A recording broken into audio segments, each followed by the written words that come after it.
আসসালামু আলাইকুম সবাইকে। আমি বিক্রমপুর থেকে বলছি। আমি বিক্রমপুর ব্লগার মৌ। প্রতিদিনের মতো আবার নতুন একটি ভিডিও নিয়ে সবার মাঝে হাজির হয়ে গেলাম। আমার ভিডিওটা যদি বিন্দু পরিমাণ ভালো লেগে থাকে, অবশ্যই আমার চ্যানেলটা সাবস্ক্রাইব করে আমার পাশে অবশ্যই থাকবেন। আর ভিডিওটি দেখার শুরুতে সবার কাছে একটা রিকোয়েস্ট রইল, একটা লাইক অবশ্যই দিয়ে দিবেন যাতে আমার ভিডিওটি আরও সবার কাছে খুব দ্রুত পৌঁছাতে সাহায্য করে আপনাদের মাধ্যমে। আর এটা হচ্ছে রাতের ভিডিও ছিল। রাত্রে বেলা কিছু খাবার আনা হয়েছিল বাচ্চাদের জন্য। ওইগুলো একটু ভিডিও করে ক্লিপ নিয়ে নিয়েছি। যেহেতু আমি ভ্লগিং ভিডিও করি, তো এজন্য সবার সাথে শেয়ার করার জন্য। আর যেহেতু আমার লাইফস্টাইল ব্লগ, লাইফস্টাইলে যতটুকু ক্যামেরার মধ্যে আমার আনা সম্ভব হয়, ওইটুকুই আমি আপনাদের সবার মাঝে শেয়ার করি। বা আমার ভিউয়ার্সরা মোটামুটি সবাই পছন্দ করেন আমার যেই ভিডিওগুলি আমি ছাড়ি, আপলোড করি। তো শুভ সকাল বা গুড মর্নিং সবাইকে। এখন তো সকাল হয়ে গেল। সকালবেলা তো বাহিরে চলে আসলাম একটু। সকাল বলতে প্রত্যেক দিনই আমি দেখা যায় একটু দেরিতে আমাদের ঘুম থেকে ওঠা হয়। তো এখন তো প্রায় 8টার মতো হবে বাজে। তো এদিকে একটু বাইরে চলে আসলাম। বাইরের ভিউটা একটু দেখলে সকালবেলা অনেকটাই ভালো লাগে। সকালে আজকে তেমন নাস্তা তৈরি করিনি, যেহেতু পাউরুটি ছিল আর হলো কলা ছিল। তো বাচ্চাদের দেখা যায় পাউরুটি, কলা হলে হয়ে যায়, তেমন আর কোনো খাবার তৈরি করতে আমার লাগে না।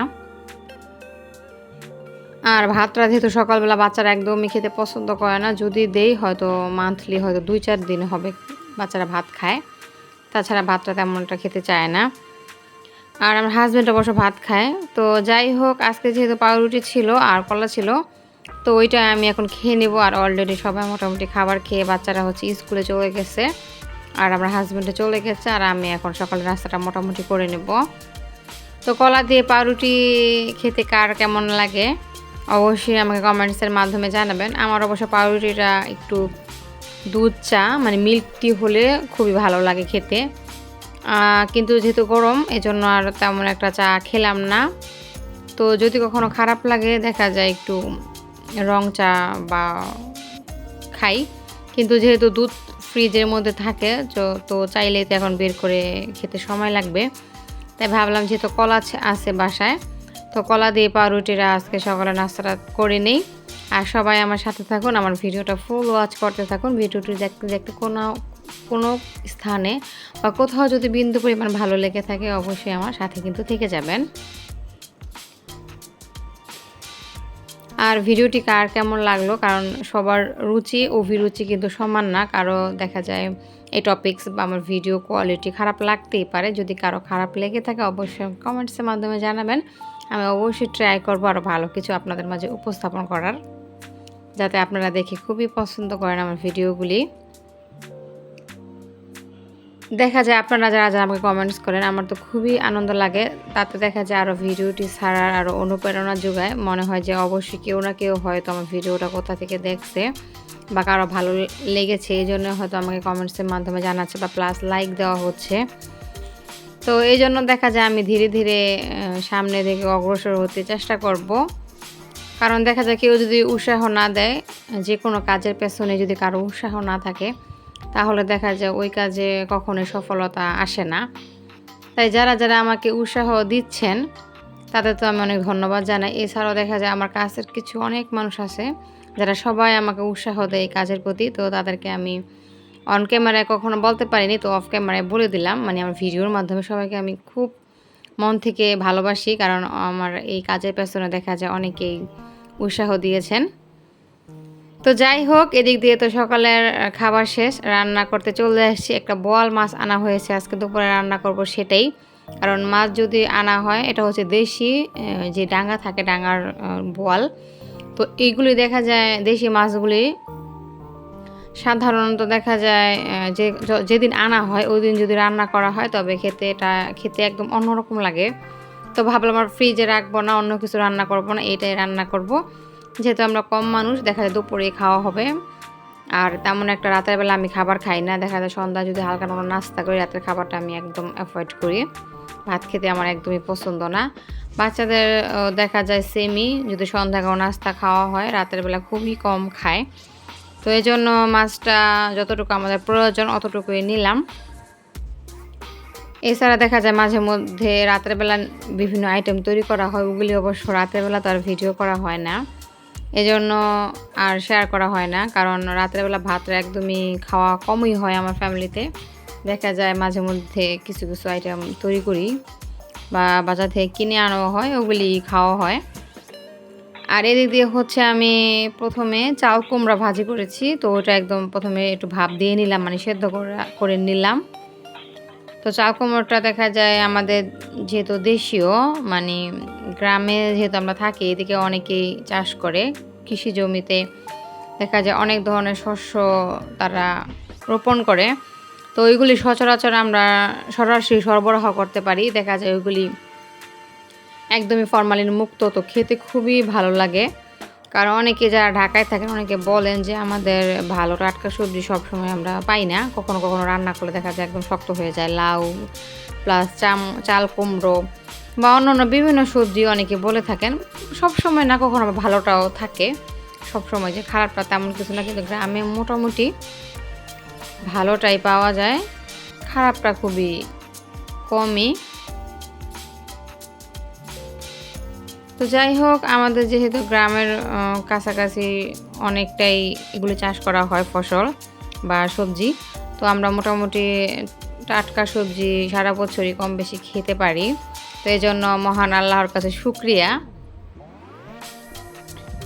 আর এদিক দিয়ে হচ্ছে বোয়াল মাছটা তো ভেজেও নিয়েছি অলরেডি, কারণ আমরা তো কোনো মাছই ভেজে ছাড়া খাই না।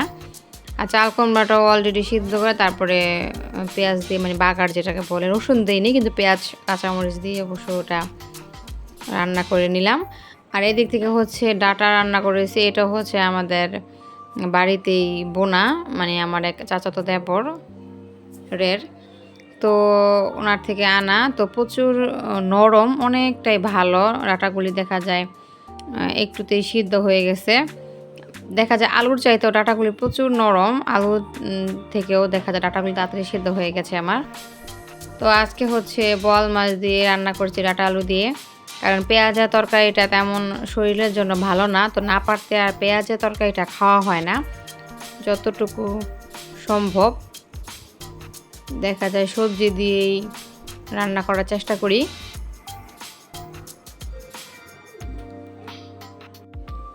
আর এদিক থেকে তো আমার সবজিটা অলরেডি সেদ্ধ হয়ে গেছে। সিদ্ধ হয়ে যাওয়ার পর যেই বল মাছগুলি ভেজে রেখে দিয়েছি, তো ওইগুলো দিয়ে দিলাম। মোটামুটি একটু ভেজে রান্না করার চেষ্টা করি, তা না হলে খেতে একদমই পছন্দ করি না, কারণ কাঁচা মাছটা আমাদের খেতে অভ্যস্ত নেই আমরা। তো আমাদের বিক্রমপুরের সাইডে দেখা যায় বেশিরভাগ মাছই আমরা ভেজে রান্না করার চেষ্টা করি, হয়তো কয়েকটা হাতে গোনা কয়েকটা মাছ হয়তো ভেজে রান্না করা হয় না। তো এটা হয়তো যারা যারা বিক্রমপুরে থেকে দেখছেন আমার ভিডিওগুলি তারা অবশ্যই জানেন। তো এই তো এদিকে তো মাছগুলি দিয়ে দিলাম, তারপর আর একটু সেদ্ধ করে নিব, কারণ মাছের ভিতরে দেখা যায় যে তরকারি ঝোলটা যাতে প্রবেশ করে, তাহলে দেখা যায় খেতে খুবই ভালো লাগবে।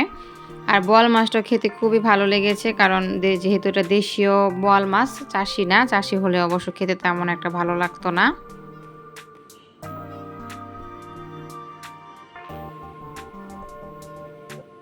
আর এদিক দিয়ে তো চাল কুমড়া ভাজি আর হলো বোয়াল মাছ দিয়ে ডাঁটা আলু দিয়ে রান্না করেছি। তারপরে হলো ভাত রান্না করতেছি, ভাত একটু পরে রান্না করছি। আর এই তো বাহিরে, তো এটা হচ্ছে আমাদের বাহির বাড়ি, মানে বাহিরে যে কলপাটা থাকে ওইখানে হচ্ছে আমার ছেলে খেলা করছে। তো বাহিরে তো প্রচুর পরিমাণে পাতা জমে থাকে, কারণ এত বাইরে সাইডে দেখা ঝাড়ু দেওয়া সম্ভব হয় না। আর যেহেতু গ্রামের বাড়ি, পেছন থেকে গাছ টাছ থাকে প্রচুর পরিমাণে। তো দুপুরে খাবার দাবার তো অলরেডি আমাদের শেষ হয়ে গেছে, তো আবারও প্রচুর পরিমাণে গরম চলে আসছে। কিছুদিন একটু ঠান্ডা ঠান্ডা ভাব ছিল, এখন আজকে 2 দিন যাবো দেখা যায় আবার গরম লাগতেছে ভালোই। দেখা যায় তাপমাত্রা বেড়েছে আগের চাইতে। আর এটা হচ্ছে সন্ধ্যাবেলা, সন্ধ্যায় কিছু রাস্তা আমার হাজবেন্ড বাজার থেকে পাঠিয়েছে, তো ওইগুলি আমরা এখন খেয়ে নেব, মা ছেলে আর মেয়ে। তো বাচ্চাদের দেখা যায় কিছুদিন এগুলি একটু অ্যাভয়েড করা হয়েছিল, কারণ গরমের মধ্যে খাওয়া হয় নাই। আর রোজার মধ্যে যেহেতু অনেকটাই পরিমাণ ভাজা পোড়া খাওয়া হয়েছে, তো কিছুদিন আমরা তেমন ভাজা পুড়ি খাইনি, খেতে ভালো লাগেনি। তো ভাবলাম আজকে যেহেতু পাঠিয়েছে তো খাই। তো এই তো আমরা সন্ধ্যার নাস্তাটা করে নিচ্ছি। আর আমাদের সাথেই থাকুন আর আমার ভিডিওটা ফুল ওয়াচ করুন। আর যারা এখনও পর্যন্ত আমার কথা শুনতে বিন্দু পরিমাণ একটু বোরিং ফিল করেননি তাদের তো ধন্যবাদ জানাই। কারণ অনেকে দেখা যায় ভ্লগিংয়ের কথা শুনতে অনেকে দেখা যায় বিরক্ত হয়ে যায়। তো যাই হোক সবার ইচ্ছে রুচি তো আর এক নয়। তো এজন্য সবার কাছে সরি চেয়ে নিচ্ছি যদি কেউ আমার কথায় কোথাও বিরক্ত হয়ে থাকেন। আর আজকের ভিডিওটি আমার এই পর্যন্তই। কার কেমন লাগলো অবশ্যই জানাবেন সবাইকে। আসসালামু আলাইকুম।